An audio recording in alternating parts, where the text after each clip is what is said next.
विश्व हिंदू परिषद के वयोवृद्ध नेता श्री महादेव जायसवाल दरभंगा में राम भक्तों के लिए आदर्श माने जाते हैं। हर वर्ष रामनवमी के मौके पर उनके द्वारा राम भक्तों का स्वागत दारू भट्टी चौक पर होता आया है।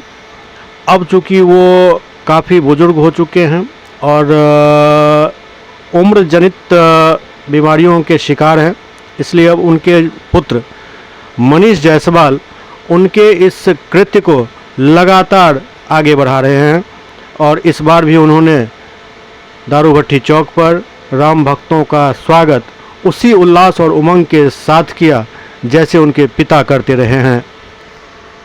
मेरे पिताजी श्री महादेव प्रसाद जायसवाल के द्वारा यहाँ सभी जो भी अखाड़ा गुजरती है, जो भी झांकी गुजरती है, सभी वैसे राम भक्तों का यहाँ पर स्वागत किया जाता है। गेरुआ गमछा, शस्त्र और अगर संकीर्तन मंडली है तो उनको कीर्तन के लिए हारमोनियम या ढोलक देकर उनका स्वागत किया जाता है। उसी क्रम को मैं आगे बढ़ा रहा हूँ, उनका पुत्र, और निरंतर ये चलता रहेगा, यही हम लोग आशा करते हैं। और आप सभी पत्रकार बंधु यहाँ आए हैं, इसके लिए आपको सभी लोगों को धन्यवाद, प्रणाम, जय श्री राम। क्या उद्देश्य है इसका?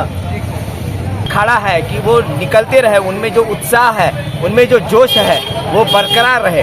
पिछले कितने वर्षों से वो निकल रहे हैं और उनको हर चौक चौराहा पर जो सम्मान किया जा रहा है, ये मुझे लगता है कि 60 वर्ष हो गया है। अब तो नए नए बहुत सारे खुल गए हैं और वो जोश उनमें बरकरार रहे, इसीलिए हम लोग सभी राम भक्त हर चौक चौराहे पे उन अखाड़ों का, कीर्तन मंडलियों का सम्मान करते हैं। किस जगह पर यह सम्मान समारोह रखा गया है? ये महावीर चौक बाकरगंज में मेरे पिताजी के द्वारा लगभग 60 वर्षों से ये चला आ रहा है। ये अपना परिचय दे दें। मैं मनीष जायसवाल, इस समय में जिला रामनवमी समिति का महासचिव हूँ।